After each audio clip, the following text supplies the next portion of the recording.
Vocês já repararam que é quase que comum ver casos de racismo de argentinos contra brasileiros e de um jeito talvez até mais petulante, casos esses que acontecem dentro do Brasil? Oi, eu sou Vinícius Siqueira, sou mestre e doutorando em Educação e Saúde pela Unifesp. Aqui eu falo sobre teoria social e análise do discurso e bora pro vídeo. Na semana passada, a advogada e influencer digital Agostina Paes foi intimada por ter feito gestos racistas contra um funcionário de um bar no Rio de Janeiro. Ela imitou um macaco depois de uma discussão no interior do bar e vamos ver esse vídeo aqui? Esse vídeo é do momento do acontecimento, né? Quando acontece a coisa.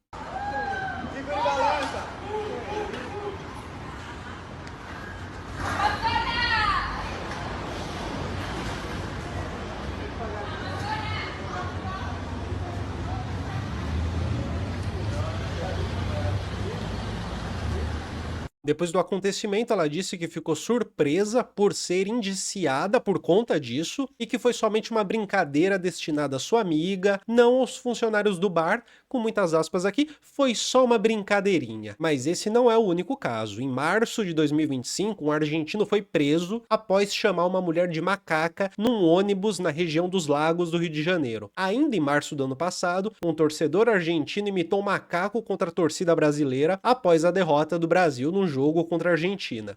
Em agosto do ano passado, o time de polo aquático do SESI São Paulo abandonou a Superliga Sul-Americana, mesmo estando praticamente garantido na final, após perceber que as ofensas racistas que eram feitas pelos jogadores da equipe Ginásio e Esgrima de Buenos Aires não seriam punidas. O árbitro chegou a dizer que eles deveriam se acostumar porque lá isso era normal. Ainda em agosto, o jogador Juan Pablo do time de futsal da Argentina, ao disputar a Copa do Mundo da modalidade no Brasil, em Curitiba, se irritou com a torcida brasileira e imitou um macaco em direção aos torcedores. Se a gente afasta um pouco o período, ainda há o caso que ficou muito famoso do casal que imitou macacos numa roda de samba do Rio de Janeiro. Era um professor brasileiro e uma professora argentina. Enfim, eu poderia listar diversos casos, mas eu vou partir para o centro do conteúdo desse vídeo. Porque é tão comum ver manifestações individuais de racismo de maneira tão clara, explícita e agressiva a partir de argentinos dentro do território brasileiro. Para falar sobre isso, eu gostaria de trazer o artigo Racismo à Argentina, Imaginários em Tensão em uma Sociedade Branca Cheia de Negros, de Cadiano Sérgio. O Cadiano vai dizer que na sociedade argentina, de um jeito parecido até com o Brasil, o racismo se configura em torno das coordenadas da aparência física e do fenótipo, não da origem racial. Cor de pele, fenótipo, gestos, roupas, certas manifestações gerais de higiene pessoal, aparência de cabelo, são características que atuam de forma coordenada para compreender os indicadores da posição social das pessoas e para realizar a diferenciação racial também. Isso acontece pela introdução de uma filosofia europeia que associa a raça à cor da pele e pelo racismo científico do final do século XIX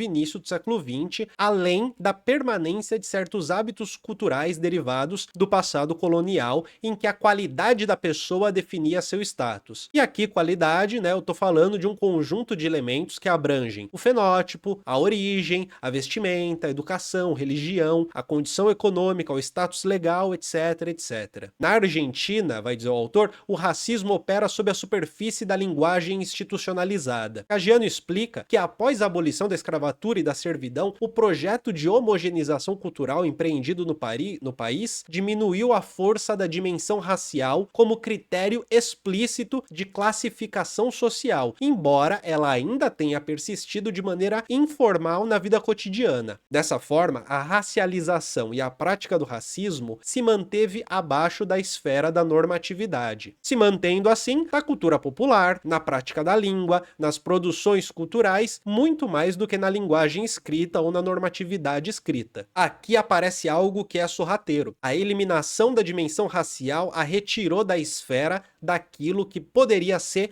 politizado, a retirou da esfera do politizável. A afirmação comum na Argentina de que não há racismo porque não existem raças busca significar que não existem mais pessoas negras ou não existem mais pessoas indígenas. Esse tipo de afirmação, questionada nas últimas décadas, não torna as pessoas negras e indígenas inexistentes, mas sim nega sua própria existência. Aqui, gente, só para deixar claro, tudo eu tô falando a partir do artigo do Cadiano. Ao mesmo tempo, os estudos sobre migração regional também foram desconsiderados até as últimas décadas do século XX. Somente a imigração europeia era estudada. Tudo isso, aos poucos, cristaliza uma identidade nacional de povo branco, descendentes de europeus. Identidade essa que também é embasada num cenário visível de eliminação de grupos não brancos. O branqueamento da nação argentina exigiu transformações demográficas que ocorreram no último quarto do século XIX, que foi a chamada Conquista do Deserto, ou seja, um avanço militar para territórios indígenas, que incluiu assassinatos em massa, deslocamentos forçados, a diminuição absoluta e relativa da população negra, dada as altas taxas de mortalidade e a baixa fertilidade, e a alta mortalidade masculina em guerras e a suspensão da imigração para o país após a abolição do tráfico de escravos. Juntamente com essas mudanças demográficas, ocorreram transformações administrativas, políticas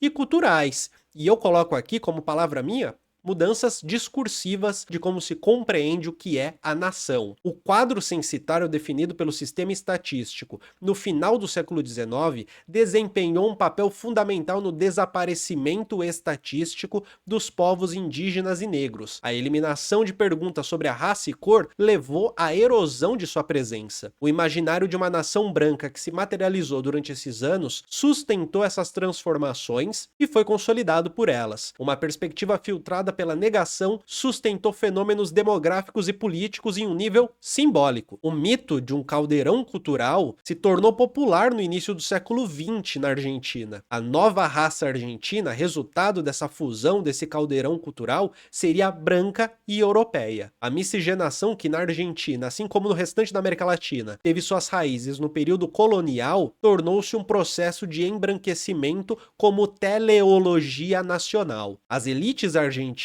postularam o mestiço como uma categoria desvalorizada, como uma marca estigmatizante, extremamente incômoda desde então nos processos de autoidentificação. Ser argentino deveria ser branco. A imprensa escrita desempenhou um papel na construção da narrativa dominante da Argentina branca. No início do século XX, os povos indígenas eram caracterizados pela imprensa como criminosos ou fora da lei, geralmente quando ocorria uma revolta ou quando forças militares eram enviadas aos seus territórios. Nos jornais, os indígenas eram representados como a alteridade, o outro, como o outro, e os brancos como nativos ou indígenas. Os afrodescendentes em Buenos Aires, por sua vez, já apareciam nas revistas mais importantes do início do século XX como algo do passado e em claro declínio. O segundo momento crucial ocorreu em meados do século XX, quando a Argentina não branca começou a marcar presença no mapa branco construído por meio do silenciamento e do apagamento. O processo já havia começado timidamente nos anos anteriores. Por exemplo, os setores da classe trabalhadora que seguiam o líder popular Hipólito Yrigoyen, foi presidente de 16 até 22 do século passado, e depois de 28 até 30, eram depreciativamente chamados de negros. As elites haviam transferido as categorias da negritude para descrever todo o mundo popular. A negritude passou assim a designar uma classe trabalhadora heterogênea em formação, que também incluía imigrantes brancos do exterior e indígenas. A negritude popular se desenvolveu sobre esses alicerces. A partir de então, qualquer comportamento inadequado proveniente de setores pobres e não modernos, tudo com aspas, primitivos, incivilizados, passou a ser considerado negro. É curioso que em 1945 a população argentina não branca foi às ruas para apoiar o coronel Perón, e esses eram chamados de descamisados ou de cabecitas negras. Eram aqueles que não usavam gravata ou paletó numa cidade em que a aparência demonstrava sua posição social, e que, numa ampla gama de cores que eles tinham, eram estigmatizados como negros pela cor da pele e dos cabelos. Numa perspectiva de Buenos Aires, que passou a ser um centro de desenvolvimento do país, esses cabecitas vinham do interior de regiões rurais, tradicionais e atrasadas, intocadas pela modernidade. A racialização do espaço, assim, ela estava ligada a uma das dicotomias mais profundamente enraizadas na sociedade argentina: civilização e barbárie. As categorias preconceituosas raciais apareciam como própria negação da sua característica racista. E isso é muito interessante, apesar de completamente contraditório, né? Porque assim, se a categoria racial era utilizada no cotidiano, como se tinha uma máquina propagandística e uma produção discursiva de que não se tinha negros na Argentina e que os argentinos eram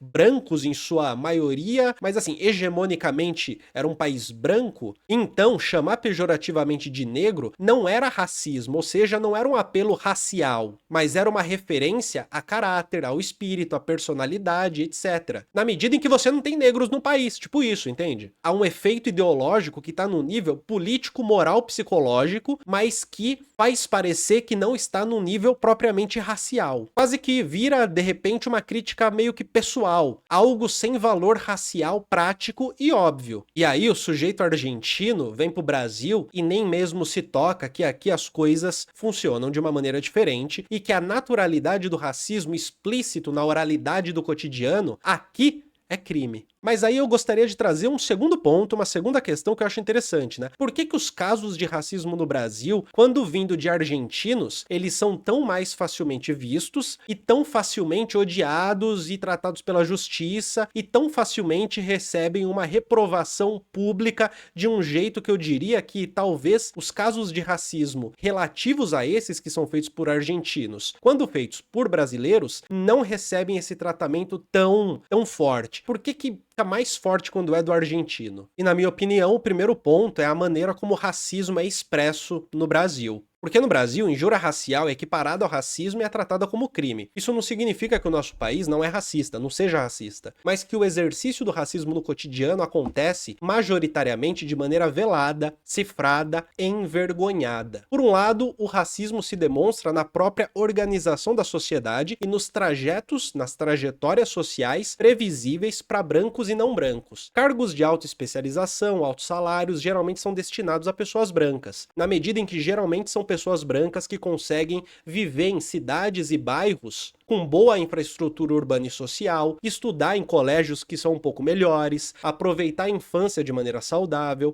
conseguir diplomas universitários, entrar no mercado de trabalho competindo por postos especializados, se especializar academicamente, reproduzir as relações sociais de produção que permitem que esse mesmo trajeto, essa mesma trajetória social aconteça com os seus próprios filhos e manter uma organização social em que os poucos que conseguem ascender ou manter uma dignidade material são brancos. Esse é o caráter estrutural do racismo, que, com base na colonização e no escravagismo, garante a reprodução das relações sociais de tal maneira que alguns brancos estão passos à frente e dificilmente perderão essa vantagem se comparados com negros ou brancos pobres. Ao mesmo tempo, é o que permite que brancos pobres possam sonhar com a ascensão na medida em que a sua cor é melhor aceita do que a cor negra nos pequenos passos de ascensão econômica e social que podem ser conquistados individualmente ao longo de gerações dentro de uma família. O self-made man brasileiro é branco, no fundo é isso. E por outro lado, talvez uma boa ilustração do racismo, da manifestação individual do racismo brasileiro, está na imagem clássica da empregada negra da família branca que, no momento de descontração, escuta a seguinte frase: ela já é quase da família. Esse é o golpe de violência que encerra até mesmo a oposição básica entre empregado e patrão, na medida em que nem mesmo essa oposição é validada na existência da empregada. A empregada ela não pode se opor, ela é quase da família, ela precisa ser da família, ela precisa ter o laço de cumplicidade familiar. E é aqui que a empregada negra é encerrada enquanto figura passiva de trabalho doméstico numa família branca. A estrutura, assim, se manifesta na cotidianidade através de certa naturalização do papel de serviço e da essência de passividade no exercício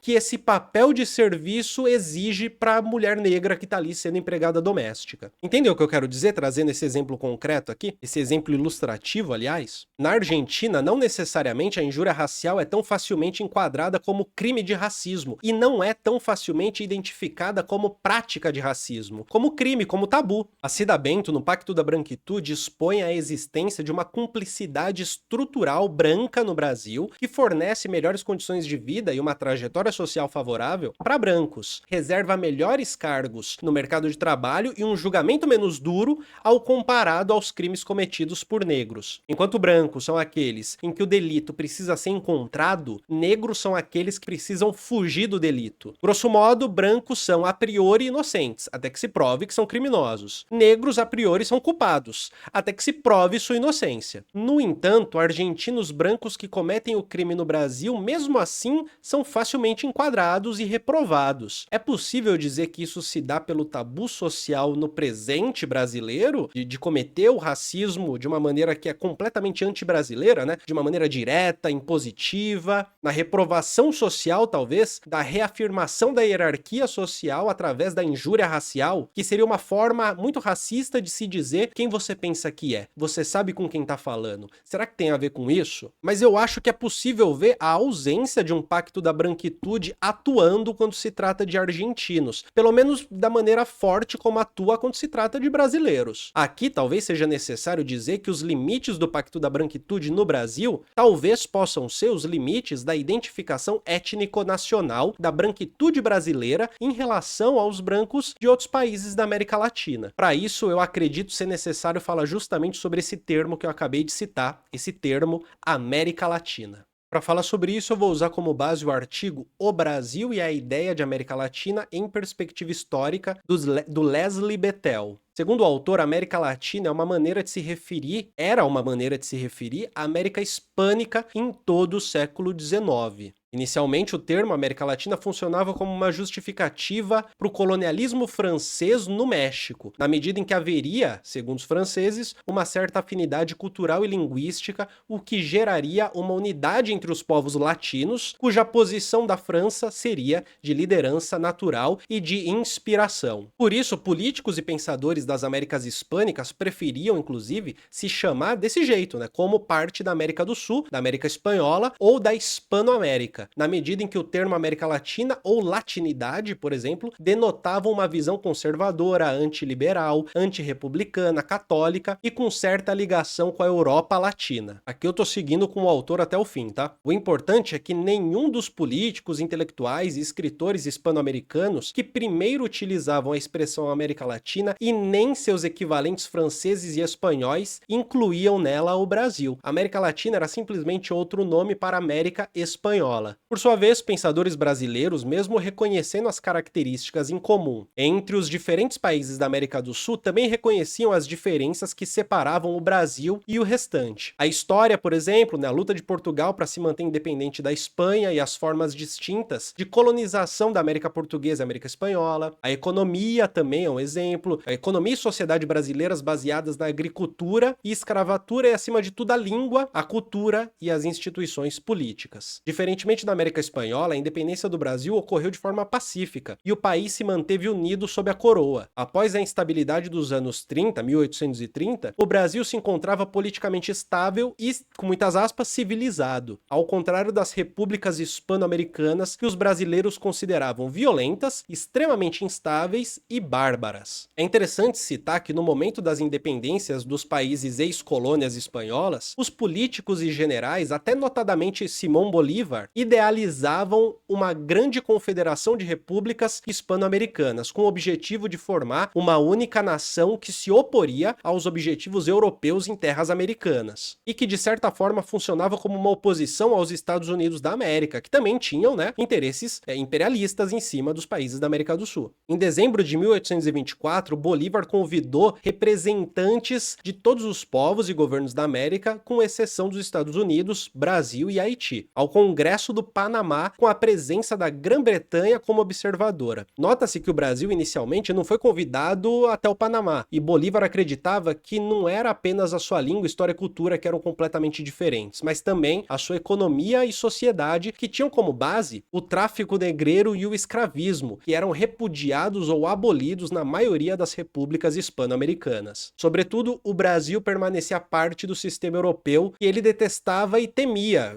evidentemente, devido à manutenção do sistema monárquico de governo. E pior ainda, o Brasil se considerava um império e tinha ambições imperialistas em relação ao Rio Prata. Os governos brasileiros do Segundo Reinado, de 1840 até 1889, não se identificavam com a América Espanhola, Hispanoamérica ou América Latina, e nem com os inúmeros projetos dos países vizinhos de união interamericana. O Brasil, com a sua costa atlântica imensa, pertencia ao mundo atlântico e suas principais ligações políticas e econômicas eram com a Grã-Bretanha, enquanto suas ligações culturais, pelo menos de sua elite, né, pelo menos do seu núcleo de governo, eram com a França e em menor proporção com Portugal. O Manifesto Republicano de 1870 do Brasil começa, inclusive, com as palavras de que nós somos da América e queremos ser americanos. Para os republicanos, né, que eram contrários à monarquia, o Brasil era um país isolado, infelizmente separado das repúblicas hispano-americanas, não só pela geografia, história, língua e cultura, mas também pelo seu ponto de vista imperial, monárquico, de forma de governo. Era uma minoria, do ponto de vista político. A percepção dessa diferença era não só dos outros países da América do Sul, mas também do próprio Brasil ou acerca do próprio Brasil. Os governos brasileiros da Primeira República, no fim do século XIX, início do século XX, também não demonstravam interesse pelos povos de língua espanhola e pelas nações latino-americanas, com exceção pelas disputas fronteiriças e geralmente as que eram vitoriosas, né, contra os seus vizinhos. Para o Brasil, parecia mais interessante estreitar relações com países europeus, principalmente a Grã-Bretanha, e um pouco com a Alemanha, além de estreitar cada vez mais laços com os Estados Unidos da América. Na visão dos brasileiros, existiam dois gigantes do hemisfério ocidental sem dúvida desiguais: os Estados Unidos e o Brasil. E esse hemisfério ocidental é algo que foi definido muito pelos governos dos Estados Unidos para tentar falar sobre as Américas, por exemplo. E dando aqui um salto histórico, no período entre guerras, os países da América do Sul se esforçavam para descobrir ou construir sua identidade nacional. No Brasil, Raízes do Brasil, Casagrande Senzala, Formação do Brasil Contemporâneo, livros que foram lançados entre o início da Primeira Guerra e o fim da Segunda Guerra pelo Sérgio Buarque de Holanda, Gilberto Freire, Caio Prado Júnior, tentaram realizar essa tarefa. O Brasil só passou a ser considerado parte da América Latina quando, ainda no período entre guerras adiante, o termo Latin America passou a ser utilizado pelos Estados Unidos e pela Europa como maneira de designar não só os países hispano-americanos, mas também o Brasil. E perceba que, evidentemente, já havia uma discussão entre alguns intelectuais do Brasil sobre essa união em períodos anteriores, como eu já declarei anteriormente, e muitas pesquisas até o presente que demonstram as ligações entre os países da América do Sul e sua oposição aos Estados Unidos e Europa. Mas, de maneira institucional e geral, o tratamento do Brasil como país da América Latina emergiu com a consideração dos países da Europa e com os Estados Unidos da América, com a consideração deles de que o Brasil fazia parte da América Latina. Novamente, é óbvio que muitas das iniciativas de compreender o Brasil como parte da América Latina nasceu também de dentro do próprio Brasil, e outros pensadores do restante da América do Sul também pensavam sobre isso, né, dos nossos países vizinhos. Mas institucionalmente, essa delimitação política e geográfica, para além do cultural e para além das discussões intelectuais, vai dizer o autor, nasceu de uma reconfiguração política e econômica em que o Brasil já não fazia parte como anexo dos países do norte, mas sim como representante dos países do sul, nem que fosse para ser subalterno aos países do norte global. E por que eu fiz essa digressão toda? Porque quando o argentino é racista no Brasil, ele não é somente mais um branco cuja cumplicidade do Pacto da Branquitude o torna protegido das consequências no nosso território. Pelo contrário, ele é um estrangeiro rompendo um pacto social do racismo velado brasileiro, tornando explícito um tipo de dominação que deveria operar a partir de uma harmonia social e racial imaginada e fabricada para manter a ordem dominante no Brasil. Não se trata de mais de um branco brasileiro cometendo um racismo e as pessoas chegam para amenizar a situação. Dessa vez, não faz parte. É alguém de fora. É alguém que a gente não tem uma identificação. E é dentro desse caldo cultural, dentro desse caldo histórico, que a gente vê nascer dessa maneira a presença de argentinos no Brasil, estrangeiros, turistas, cometendo racismo de uma maneira absurda e causando um horror que talvez, se fosse um branco brasileiro fazendo as mesmas coisas, talvez a situação fosse diferente, talvez fossem avaliados de outra maneira, talvez fosse muito mais suave o tratamento. Porque, gente, o Brasil é um país racista. O racismo existe no Brasil. Os argentinos, quando cometem racismo no Brasil, eles não trazem o racismo pro Brasil. Eles trazem uma manifestação que difere daquela que é comumente praticada no nosso país. Mas é isso, minha gente. Eu espero que eu tenha feito um vídeo legal pra vocês. Deixe nos comentários o que você acha sobre isso, sobre os argentinos que vêm aqui e cometem racismo dentro do nosso território. O que vocês acham das digressões que eu fiz pra gente poder trocar uma ideia? Compartilhe esse vídeo nos seus grupos de Zap, tá bom? Se inscreve no Colunas Tortas, seja membro do canal para ter acesso a vídeos exclusivos só para membros. Um grande abraço e um beijo no coração.